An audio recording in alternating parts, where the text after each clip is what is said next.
All right, good morning, everybody. Welcome to our webinar on how to talk to your kids about the coronavirus.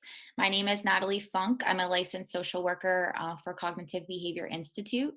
I'm a clinician that works with kids as well as adolescents and college-aged students. I also work with adults. Hi, everyone. I am Allison McCobin. I am a licensed psychologist at the Cognitive Behavior Institute. I work with children and families and also young adults in college. So first, we're just going to start with a little bit of a background of what we're going to be talking about today, the topics. So we're going to be talking about, obviously, COVID-19, dealing with children and teens, some do's and don'ts for talking with them, as well as common reactions from children and teens. We're going to sum that all up, hopefully in about 30 minutes or so. And then at the end, we're going to do an open Q&A for you guys. Try to get as much time in, and we'll try to accept as many questions as we can so that we can answer everything that we need to.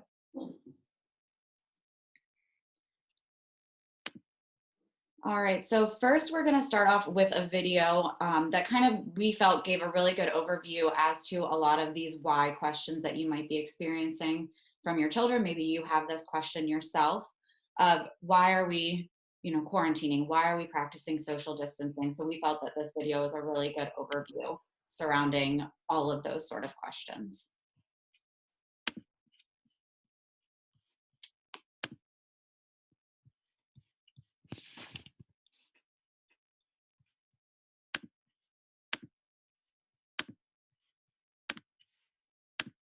For a long time, until one day a few people are sick, and suddenly a few days later it will be sick. It feels like a normal day. On day one, no one is sick. It feels like a normal day. It may stay like this for a long time until one day a few people are sick, and suddenly a few days later it will seem like everyone is sick. It will feel like it happened instantly. Everything looks fine until it isn't fine. This is the paradox of pandemics, and it's why with an outbreak like COVID-19, you hear health officials calling for huge, drastic, and rapid responses. In the early days, when infection numbers are still relatively small, some people worry that these actions are overreactions. Sports teams playing to empty stadiums or not playing at all, canceling huge gatherings and festivals, temporarily closing schools and offices, telling people to avoid personal contact, media sensationalism. But this way of thinking fails to appreciate how disease outbreaks work. It was really never fine to begin with, but we don't notice till it's too late. Hey, smart people, Joe here. How bad will the coronavirus outbreak get? That's what we all want to know, and the answer is in one of these curves. This is what a rapid global pandemic looks like. Little to nothing to slow the number of new infections means a lot of people sick in a short amount of time. A slower global pandemic looks like this. The rate of new cases is lowered, and they're spread out over a longer period of time. And which one of these paths that we end up on is important because of this line. It represents the capacity of our healthcare system, the number of beds, doctors, respirators, and everything else. What experts fear is a sudden explosion like this, overwhelming this capacity. And what's really interesting here is that even if these two curves represent the same total number of people that eventually get infected, in the rapid outbreak scenario, more people will die because there won't be enough hospital beds or ventilators to keep them alive. This is a strange idea, that even if the same number of people eventually get sick in the end, even without a vaccine or a cure, taking drastic action before we see things get bad, that will save lives all on its own. What we're doing isn't overreacting. It's exactly what the science of epidemics tells us will work. And that's counterintuitive, because our intuition doesn't really get exponential growth. Instead of thinking about viruses, let's say you have a pond. And on the pond is a single lily pad. This type of lily pad reproduces once a day. So on day 2, you have 2 lily pads. On day 3, you have 4, etc. If it takes the lily pads 60 days to cover the pond completely, how long will it take for the pond to be covered halfway? The answer is 59 days. The area covered doubles from half to the whole pond on the last day. I bet some of you knew that though, because you're pretty smart. But on what day do the lily pads cover a mere 1% of the pond? Surprisingly, that doesn't happen until day 54. The pond is basically empty until it's very suddenly not empty. We go from covering less than 1% to covering the whole pond in just the final 7 days. This is exponential growth, and it's how pandemics work. We multiply today by some constant to get the value for the next day. The time doesn't have to be days, but that's helpful to use for something like lily pads. Our constant was 2, or COVID-19. Starting in mid-February, we've seen between 1.1 and 1.4 times more cases each day. A number over 1 tells us every day we're seeing more new cases than the day before. You can see the number of total cases starts to add up really fast. Exponential growth can be scary, but obviously this can't go on forever and fill the known universe with viruses for a few reasons. The virus will either infect everybody, like our lilies filling up the pond, or what actually happens is the virus stops finding people to infect, either by running into people who are already sick, or we isolate people who are sick, or thanks to something like a vaccine, spreading resistance in the population. But over time, the growth rate will naturally slow down, and we end up with a curve for the total number of cases that looks like this. This is called logistic growth.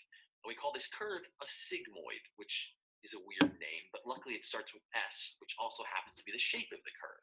While I was working on this, Grant from 3 Blue 1 Brown released a really good video digging into more of the math behind why and how this all changes. And he's definitely my go-to when it comes to math, so I'll put a link down below so you can watch that later. Now remember that the height of any point on our S-curve tells us how many total cases the outbreak has caused as of that day. But if we take the slope at that point, that shows how many new cases that day, which makes sense. Not many new cases early on, then a whole lot each day, and then not many new cases again as the virus dies out or goes quiet. If you've taken calculus and worked out derivatives before, then you may see where I'm going here. Plotting the different slopes along our S-shaped curve, we get this. This is what health officials are worried could overwhelm our healthcare system. But luckily, we can make it look like this instead, if we change how our S-curve looks.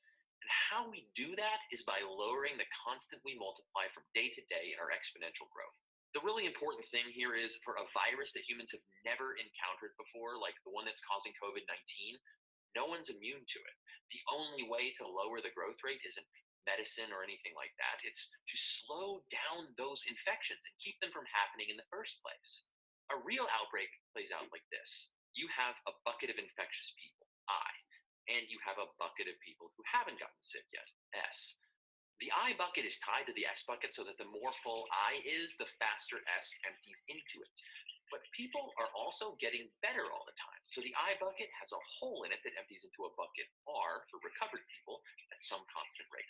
So if we can lower how fast S empties into I through some drastic action, I will empty out into R and will stop emptying S. If our bucket of infectious people is empty, we starve the virus out. So even if we somehow did nothing else to stop a disease outbreak or pandemic, and the same total number of people get infected in the end, it is so important to slow down how many new cases we see every day, to flatten the curve and keep a pandemic from overwhelming healthcare. In 1918, in the early days of the worst influenza pandemic in history, the city of Philadelphia ignored warnings and held a parade attended by 200,000 people. 3 days later, every bed in Philadelphia's hospitals was full, and 4,500 people died within a week. At the same time, St. Louis, 2 days after detecting the first cases, closed schools, playgrounds, even churches. Work shifts were changed. Public gatherings of more than 20 people were banned. And this was the result. A tale of two cities. That's why officials are calling for such drastic actions so early on, canceling events and school and everything else, before most of us actually know anyone who's sick. Because with something like this, everything looks fine until it isn't fine. And if we wait until it's our turn to get sick, it's too late. Stay curious and wash your hands. We'll be talking more about that soon. And as always, a huge thank you to everyone who supports the show on Patreon. Your support helps us make videos like this faster than we normally could to get good information out to people who really, really need it. If you'd like to join our community, just check out the link down in the description. Just gonna turn around and then high five. Just clearing the cache. Don't use that. Wash your hands. Soap. Go like this.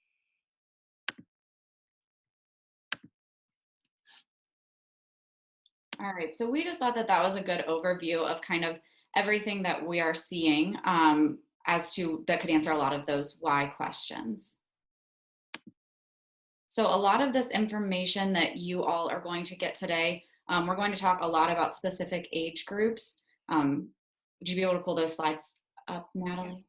All right, perfect. A lot of the things can be used for all ages. A lot of the information that we're talking about, you might have to modify it depending on the age of your child or developmental level. We will go into specifics surrounding certain age groups and, you know, do's and don'ts of things to talk about with them. So first and foremost, what we want to talk about is just important information when approaching this subject for parents with kids of all ages. So the first thing is to remain calm. So you are really your child's model throughout a lot of reactions to various situations throughout life, and especially this one. So if your child is seeing you having a strong reaction, maybe you have a lot of anxiety and worry surrounding it, they might start to think, oh, maybe I should be feeling more anxious and worried than I already am. And so it's really important that you yourself take care of your own needs, practicing self-care, and doing all of those things that can help you remain calm so that when you approach your child to talk about the situation, you are in a calm state. So if you are very anxious and panicked in a moment, that might not be the time to approach having this conversation surrounding the coronavirus with your child. I would want you to kind of step back, do your own self-care, cope on your own surrounding this situation, and then approach them to have this conversation when you're in a more calm state. The next thing is monitoring television viewing and social media. So we as adults, maybe we want to be updated pretty frequently on what's going on with the coronavirus, any changes that are going on, but kids really can't process news information the same as we can. And so if they're hearing it frequently and it's always on the TV, that could increase their fear and confusion. So it's important that we are monitoring, you know, what are they seeing on TV? If they are a little bit older and they are on devices with social media or the internet, what are they looking at on social media? What are their friends saying? It's important that we know that information so that we can potentially correct any misinformation that they're hearing, or validate some of the things that they are hearing. And as I'm sure you guys all know, kids are always listening. And so another piece for this is for you to also be mindful of kind of what are you saying to those around you? So if you're on the phone with your friend and you're talking about this, what is your child potentially going to overhear? Because they really are listening at all moments throughout this, and they're looking to you to see, how should I be feeling? How should I be reacting? So also to kind of know, you know, are my kids around? Can they hear me? What would they think if they heard me say this? The next thing is to maintain a normal routine as much as possible. I know that right now things are pretty off as far as routines go. Kids are completing school at home. You're potentially working from home, so having to complete your own meetings and phone calls and tasks. Maybe you have other younger children that also need some of that support throughout the day. And so it's hard to maintain that normal routine. But I would say, you know, just as you do during, you know, holiday breaks or spring breaks, maintaining as much as that routine as you can. So they're still getting up at the same time. They're still going to bed at the same time. If they have chores and expectations normally, those stay in place as well.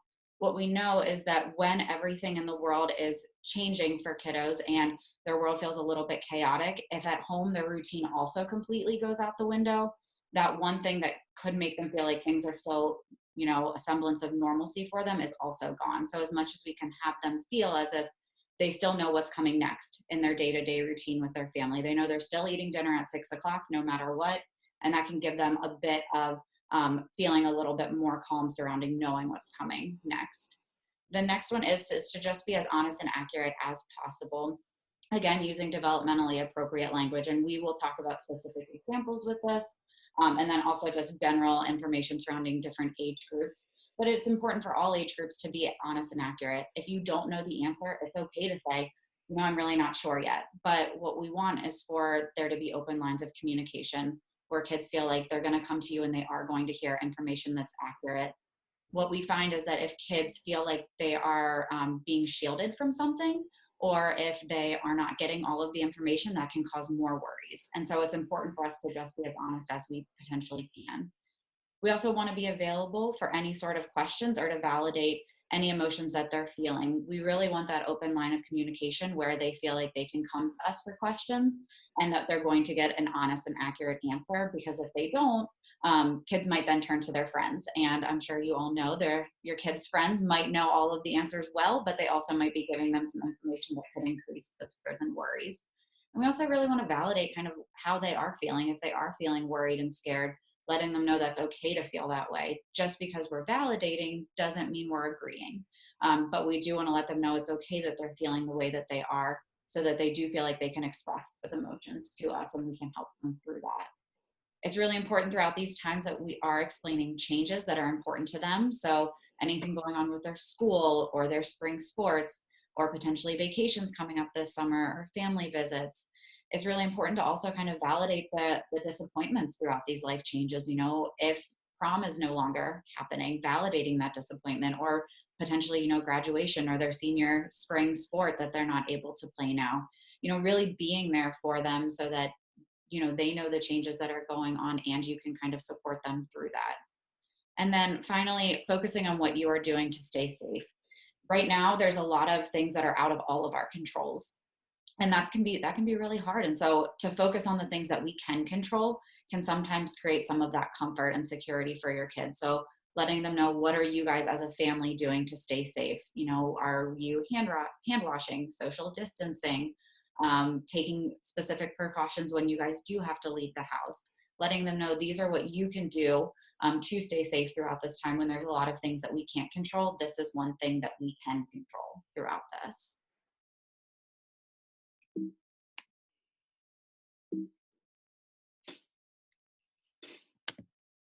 Thank you.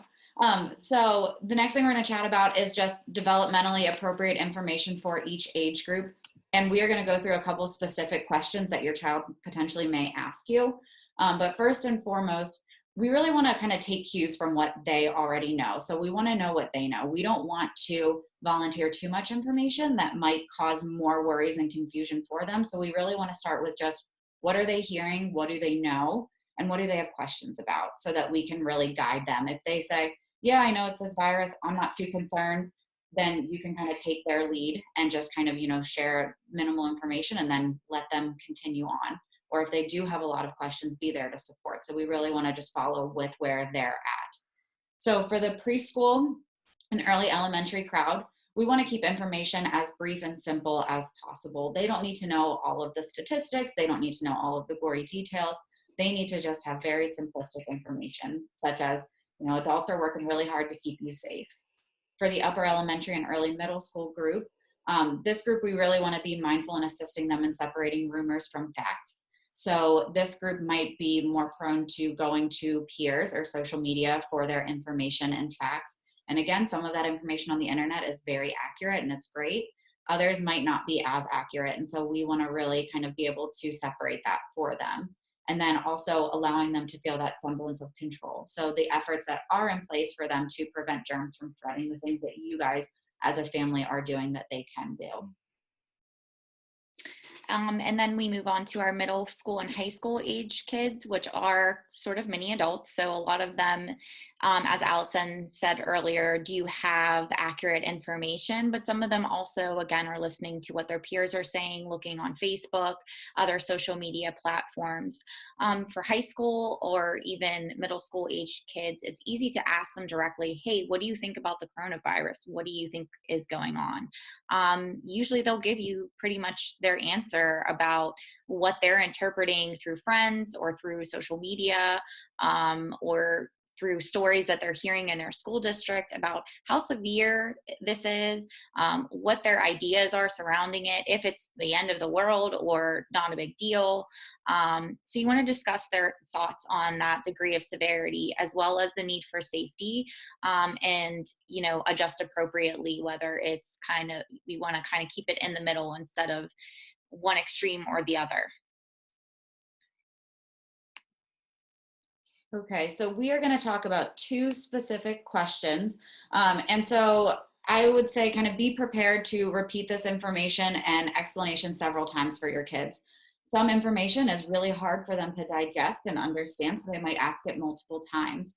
Or it might be their way of, asking for reassurance throughout the situation. So I would be mindful of, if they are repeating and you're kind of thinking, man, we just talked about this, how do they not remember? That just might be a way that they are kind of processing through that, and so you might be doing a lot of repeating throughout these next couple of weeks. So we're going to walk through two different questions with all of those different age groups that we just talked about. The first one is, will I die? So for the preschool and early elementary group, if you remember, we want to keep those explanations really brief and simple. So a simple way to respond to this would be, we're working really hard to keep you safe.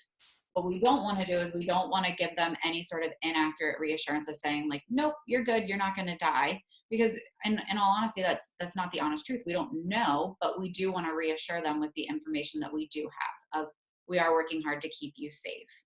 For the upper elementary group, we would give a little bit more information. Again, we don't want to get into all of the detailed statistics surrounding it because that could cause more confusion or questions. So we would say something to the degree of, doctors are working really hard to make sure everyone's getting the help that they need to keep this virus from spreading. We don't, like I said, want to get into those specific statistics. So 95 to 99% of those individuals who have gotten sick from the virus haven't died, and getting into all of those details, because that's a lot of information for them and might cause more of that confusion. So for middle and high school, you're able to give a little bit more information, being that statistics, math is incorporated in the curriculum in schools. You can actually use that statistic of, 95 to 90% of people who have gotten this sick have not died. You can also talk to them about, I apologize, it's cut off, the higher risk populations are the elderly and the very, very young, so infants and toddlers are at higher risk. Don'ts, again, is that definite answer of yes or no. We want to kind of keep that in the middle. And as Allison explained about reassurance seeking, the issue with reassurance seeking is it just continues to build that anxiety instead of giving accurate information, where they look to you to decrease their anxiety. And unfortunately, that can become a bad habit. So then for the second question that we're going to look at, you might receive the question of, well, how do you catch this virus? So for the preschool and early elementary group, again, we want to be pretty simple, basic information that they need to know. So you would say something to the effect of, it can spread through germs and sneezes and coughs, which is why we need to practice our healthy behaviors. That's giving them the information that they need, but also not too detailed so that they kind of have that understanding. What we don't want to do is we don't want to give specific numbers and statistics and that sort of thing. So such as by standing less than 6 feet away from someone else, that might, in preschool and early elementary, 6 feet doesn't necessarily mean much to them, might be a little bit confusing and potentially cause more questions for them. Now for the upper elementary group, we can get a little bit more specific. So we can tell them, it spreads through germs in the air that can travel up to 6 feet. So we need to practice social distancing. For a lot of those upper elementary kiddos, they might be having a difficult time understanding when they see their neighbors outside playing why they can't go over and, play with them the way that they normally would. So we can give them a little bit more of this information. What we don't want to do with them is we don't want to give them all of the scientific wording and all of those facts, because that also could become confusing. So we don't want to say, through respiratory droplets in the air from an infected person coughing or sneezing. That's just a little bit more verbiage that might be a little bit confusing for them. So we want to kind of avoid that language. And for middle and high school, it's kind of the opposite. So a lot of experts are saying use that education, those things that they are learning in school, to explain to them through respiratory droplets in the air from an infected person coughing or sneezing in close proximity. Don't be vague in this category just by touching something or someone, by not being within 6 feet, because there are a lot of different ways to interpret that, and a kiddo can kind of take that on an extreme level, where they can tend to isolate, or, or be like, oh, no big deal, whatever, I don't have to be that safe. So they can kind of take it either way. So you want to be pretty specific about how that works and the science behind it. Use that education and that background that they already are learning in school, to explain to them how this is working.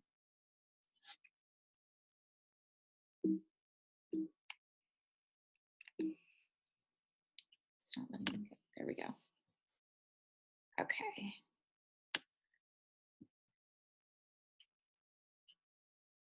I think you skipped one, Natalie. Did I? Sorry. There you go. Okay, so for some common questions, especially for, which is good for honestly all ages, as Allison talked earlier about, with events and things going on in schools, as well as outside of school, sports, activities. I have a lot of, especially seniors and high schoolers, asking me about prom or graduation. Some of them have been describing it kind of as depressing, that prom's over, graduation isn't going to happen. And the truth is, we don't know the answer yet. We're hoping that, there will be, a later graduation, something that's made, but we don't want to give false hope. We don't want to say definitely it's not happening. For ACTs and SATs, most of them have been canceled, unless they have previously taken them in the fall or earlier in the spring before COVID-19. Those exams are for now canceled, and there is word that the ACT and SAT scores will possibly be waived for the 2020 graduates going into college. But again, we are not sure of this, but remembering that we're going to figure it out. AP exams have been moved to online. This is going to be in several different forms. It depends on the school district. A lot of them are doing short answers, and then they're going to be graded that way. College visits and acceptances are also being delayed. We don't have the answer about that, but I know a lot of colleges are doing an awesome thing, a virtual tour, and trying to do more things so that they can get their juniors and seniors in to see the campus and check things out, while still doing that social distancing. We also want to continue as normal, as Allison had said before, and just wait for more information from reliable resources, again, counting on the CDC, the PA websites, as well as from our governor. And we also, as well as that Allison touched on earlier, is providing support and normalizing those emotions surrounding some grief and loss over events like losing prom, losing out on baseball season, some of those things that we do kind of know in the foreseeable future are going to be canceled at this time. And we just want to normalize those feelings and provide support appropriately.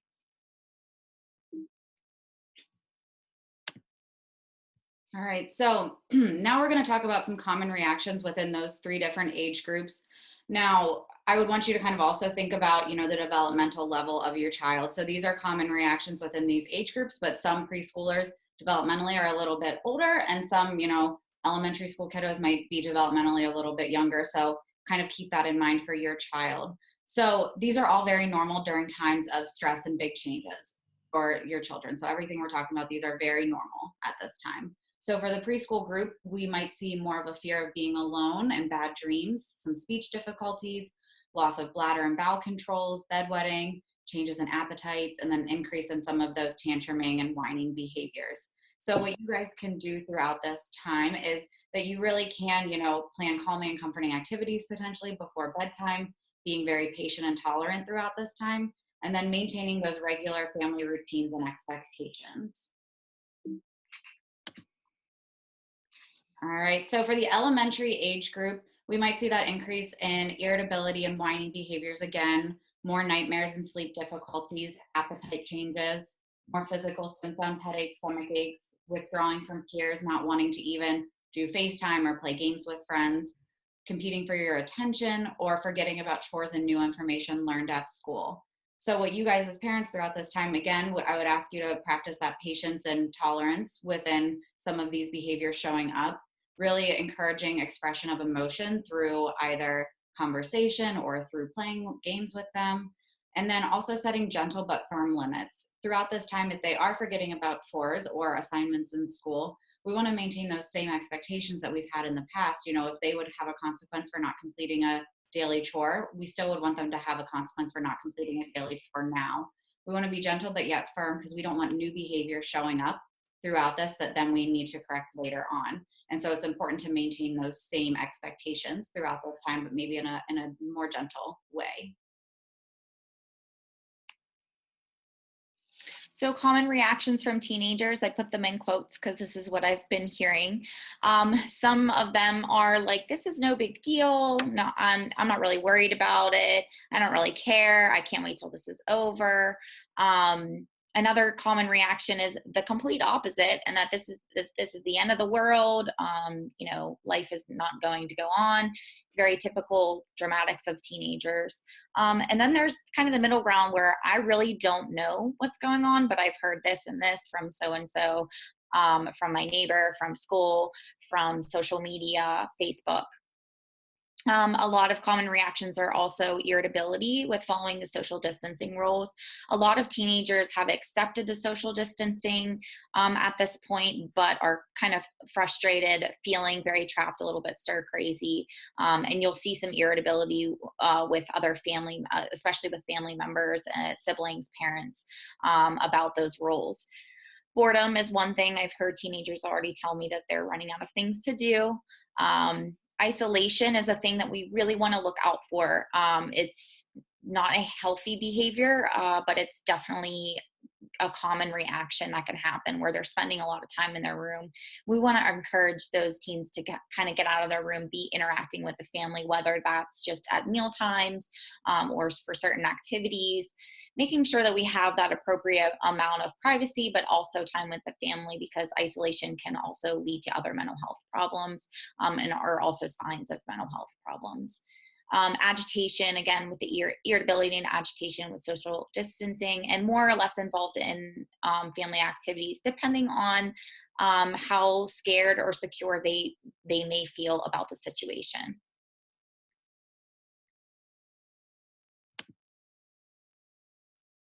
Okay. So I wanted to talk a lot about social isolation versus social distancing, two huge things that are completely different. So social distancing is considered healthy right now, but it is so important to keep social contacts for our kiddos, and not to allow the social isolation, such as hanging out in your room and kind of being on YouTube all day, not talking to any friends. We really want to encourage healthy social behaviors. So this means, parents, there is a different way to look at screen time. More screen time should be kind of considered at this time, but that's because this is kind of a huge way that our kids and teens are talking to each other. I put a couple examples of some different social media platforms and things that you can use to interact socially. One is FaceTime. That's going to be one of the biggest ones. I see a lot of kids doing the new group hangouts and FaceTimes, doing study groups, painting together, playing games together. Those are all good, appropriate social interactions, and those are things we want to keep up with. Snapchat. I know there's a lot of people that aren't huge fans of Snapchat, but it is a social platform in which teens and kiddos communicate. For some reason, texting is kind of outdated. It's Snapchat now, for those of you who don't know. Gaming devices are still appropriate. You can communicate through games on Xbox, PlayStations, or PCs, but still wanting to keep in mind that the main purpose of those games are to be in the game. So there's not as much opportunity for that social interaction. There's also apps such as Discord and GroupMe, which allow for group chats and group hangouts and video chats. Some of the ones that we might want to limit or avoid are Facebook, Twitter, and Reddit. These are social media sites that can be very biased, that can give out great information, but can also give out false information. And we really want to limit that, or, ask them about what are you seeing on Facebook? Who's posting what? They may let you know about, oh, I heard this, and I heard that the governor's saying this, and Trump is saying this. This is going on. You kind of want to validate that and say, hey, let's check on the website to see if the governor is saying this, or if this is a national thing. Check with the appropriate resources. Also, you want to create a schedule that accommodates all members in the family. This is being the fact that there are households where everybody is in the house at one time right now. So we need to create a schedule that accommodates me time for everyone, as well as family time for everyone.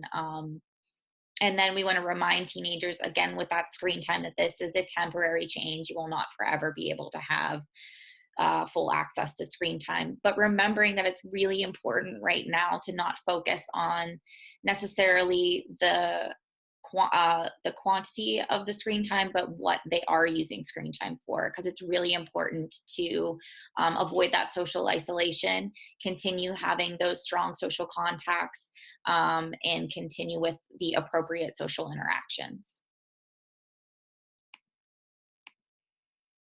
Okay, so how to know if your child or teen does need additional support throughout this time? And that can mean additional support from you all as parents. That can mean through a clinician seeking out treatment. So for those, it would be those children and teens who are preoccupied with questions or concerns surrounding the coronavirus outbreak. If there are ongoing sleep disturbances, now we said that is a common reaction to have sleep disturbances, but this is if this is ongoing. Any intrusive thoughts or worries, so those thoughts that are coming in that are causing a lot of distress, that they're not wanting to be there. If there are recurring fears about illnesses or death, or if there's any sort of reluctance to leave parents, or when school's back, to go to school, or if parents are leaving to go to the grocery store, that you're seeing a big reaction from kids as parents are leaving. Okay, so what about me? So this talk has been all about your kiddos and your teenagers. But what about you guys, the parents? You guys are essential to the well-being of your child's mental health. So as Allison said early on, we want to make sure that you're incorporating self-care for you, because that's most important in modeling what this looks like for kids. So in order to be able to support our children, we have to support ourselves, and we want to make sure that you have supports in place, whether that be family and friends, neighbors, religious or spiritual leaders, or mental health professionals such as Allison and I, and members from Cognitive Behavior Institute. Additional support, I just wanted to let people know about EAP programs, which are employee assistance programs.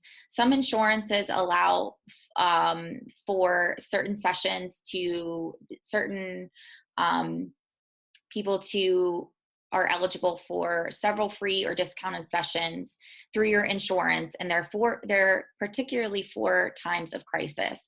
So if you are struggling, there may be an option, and this goes as well for you as well as your family members, where you can get some help during this crisis.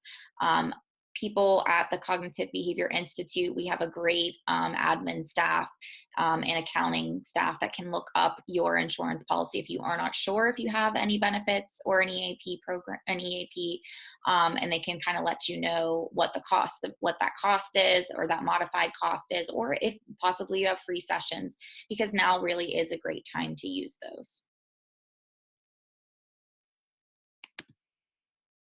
All right, so just in summary from kind of what we've talked about today, a couple of main takeaway points is that kids are really resilient. So, they often will have some of these common reactions, and then they'll kind of bounce back on their own. Kids really don't want to be thinking all the time about what's happening across the country or elsewhere in the world. They'd rather be outside playing with their siblings or riding bikes or doing something like that. And we want to encourage those healthy behaviors of them just kind of living life, even though there's a lot going on in the world right now. Again, we want you to really be available for any questions that they may have or validating their emotions. We can kind of help best by just listening to them and their concerns and responding in those honest and accurate and supportive manner that we talked about earlier. as Natalie was just talking about, engaging in self-care is so important for you guys as the parents, for you to be able to approach these situations in a calm manner and to support them in the best way possible. And then maintaining that normal routine as much as possible. Again, when the world is chaotic, we want to give them at least some sense of knowing what's coming next for them. And if that looks like, okay, every night at 8:30 we get ready for bed, then that's kind of that routine that we're keeping in place. All right, so we are just going to open it up for a little bit of a question and answer session. So over on the side, I believe Natalie is going to pull up an opportunity for you all to ask any sort of questions that you may have.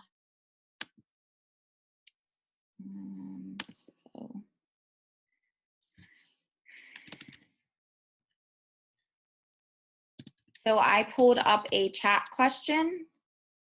Chat box, and the first question is coming from Lindsay Carter. So do you have any feedback on EXRP, so exposure therapy, with teenagers right now, especially those with their obsessive fear being around medical issues and fears?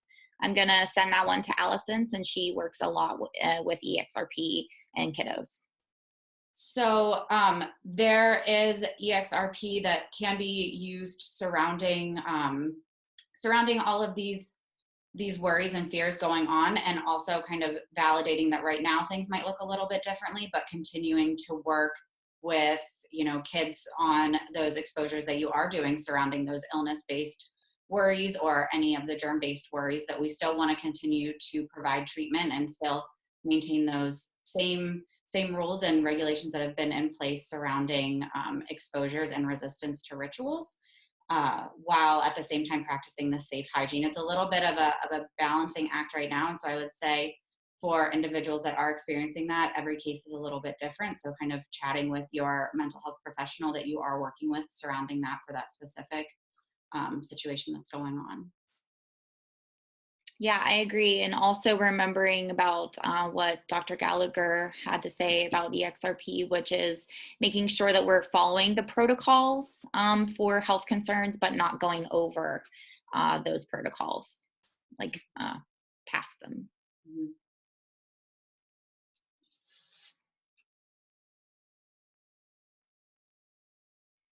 Also, we have resources that we have at the end, resources that we use throughout the presentation, hoping that we will talk to our COO and CEO and admin staff to see if we can get an email sent to all of you who have attended to give you a copy of this PowerPoint. And at the end, you can feel free to use any of the resources. So we have another question. How do we get help from CBI?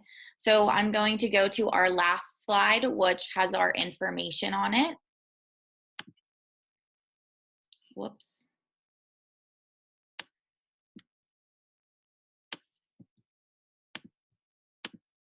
Okay. So this has all of our information, as well as our website, the Center for Education.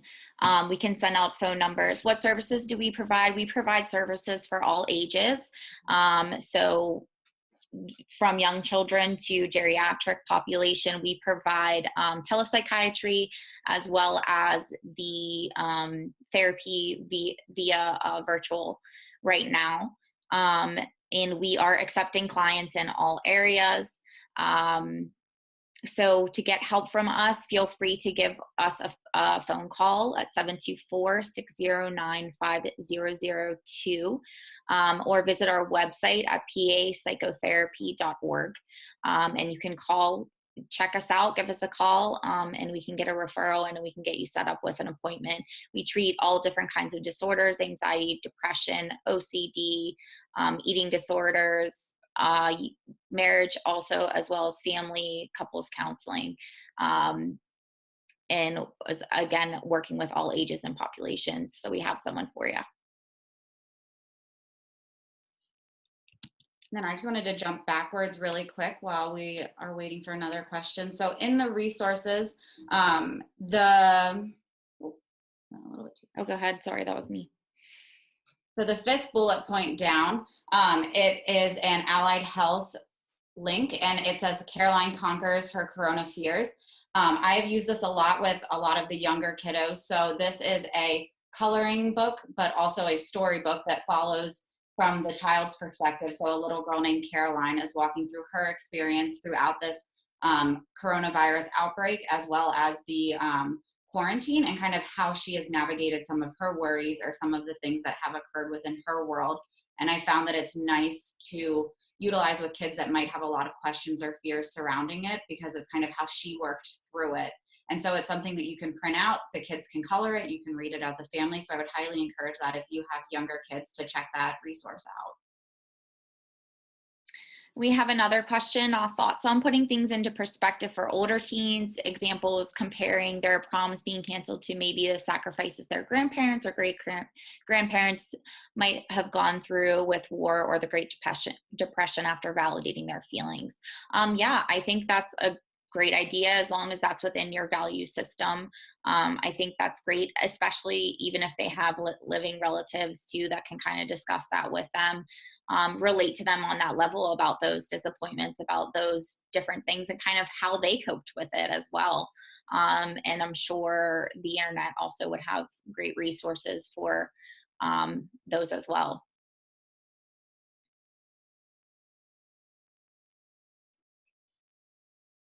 So we have about 10 more minutes. So feel free to ask any other question.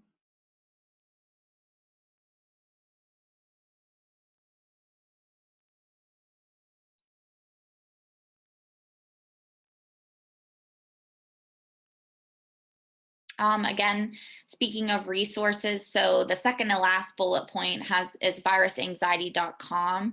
I found that to be really helpful. It's pretty easy to use, has a lot of tools on it. And including mindfulness activities as well as relaxation activities. And then it also discusses things that are popping up every day, like social distancing. It talks about xenophobia with the Asian population, which I think is a good thing that should be addressed, and kind of helps connect everybody. It also has just a lot of great resources and things that you can listen to and keep you up to date, as well as validate people with those specific fears.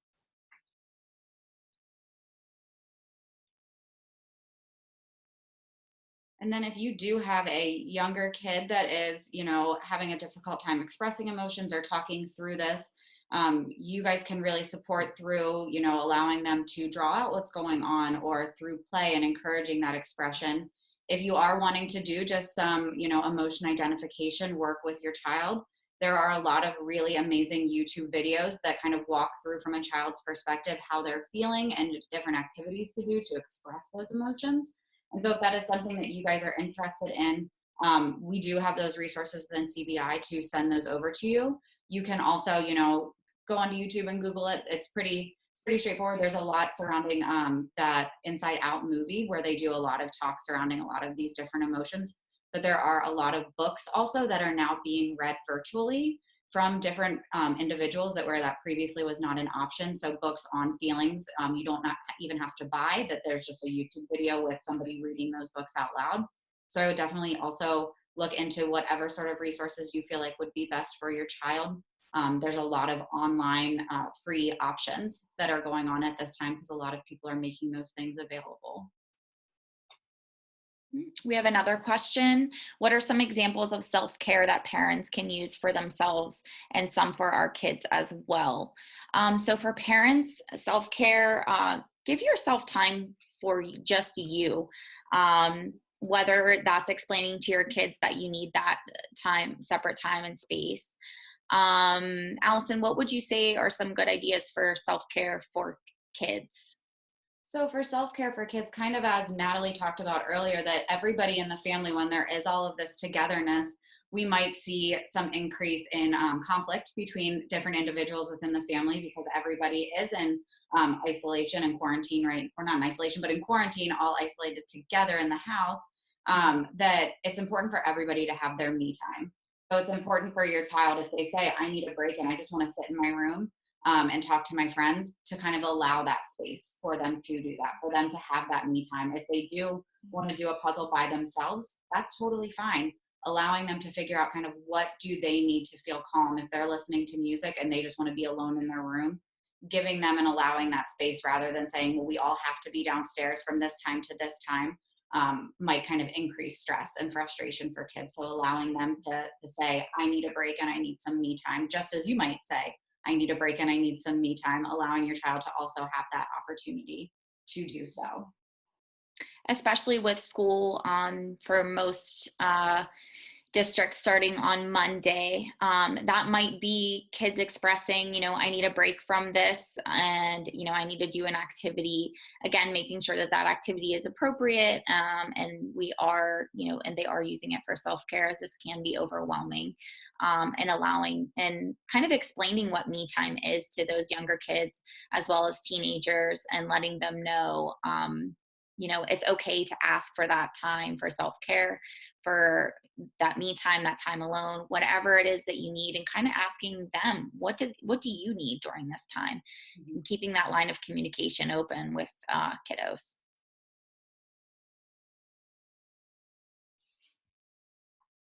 Okay, so we have about 5 minutes left. So any other last minute questions?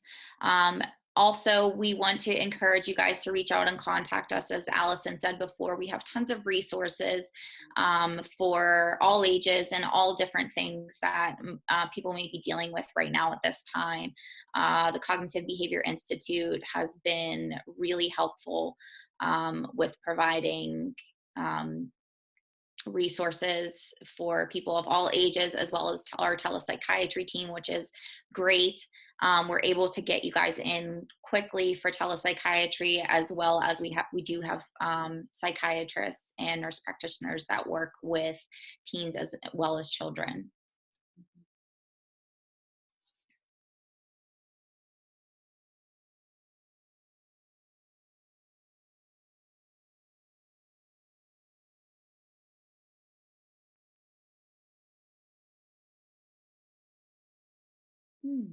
So another question, what good things are you seeing coming out of this in mental health? I would say, from my perspective, then I'll hand it off to Allison, just the awareness of mental health, and that anxiety is becoming normalized, because obviously people have a trigger for this anxiety, but kind of normalizing that it's okay to need help. It's okay to reach out. It's okay to, need people in your community and need to be surrounded. And it's all right for parents, kids, anybody to ask for help. And we're seeing that as a great thing for the mental health community, just to normalize some of these feelings. Allison, what do you think positive you're seeing coming out of this in mental health? Yeah, so something that I'm finding is that kids, teens, parents, everybody is finding different things that they find to kind of relax them and find enjoyable. When there's the busyness of life going on, it's kind of hard to feel like that there is time for that me time, and to know really what will calm me when all of these things are going on. And with this time, it's really allowed people to kind of try on different things, to go for a walk or a run where maybe they haven't done that in many years or ever.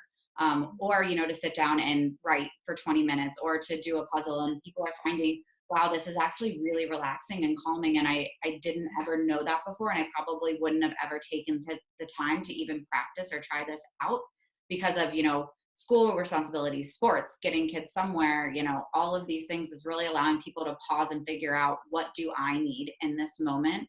And becoming really creative with it, which has been amazing to see, for people to just really kind of expand all of the different things that they're doing throughout their world. And I'm hopeful that even after this is done and the busyness of life comes back, that people will kind of utilize all of these things that they found that do truly help them in moments of stress and overwhelm that can be used throughout life. Absolutely. I like the creativity that's coming out for coping skills, especially a lot of, especially with teens. Sometimes they can be difficult. It can be difficult to convince them to do things like relaxation, meditation, painting, drawing. And I see that as being something that they're going to and they're really enjoying. So that's a great thing in mental health, that people are realizing that coping skills work, which is great.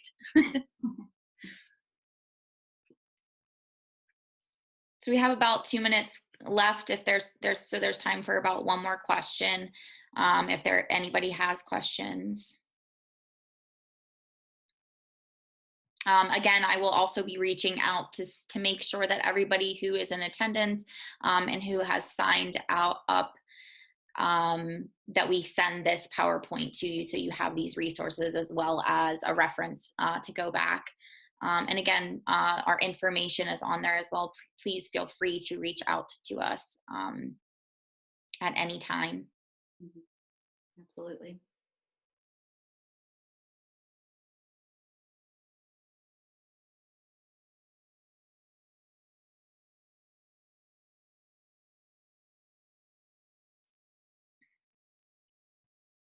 Okay, so not seeing any questions. I did get a thank you. No problem. You're welcome. Glad that this was a helpful for people, and hopefully that we answered a lot of questions and went over thorough things.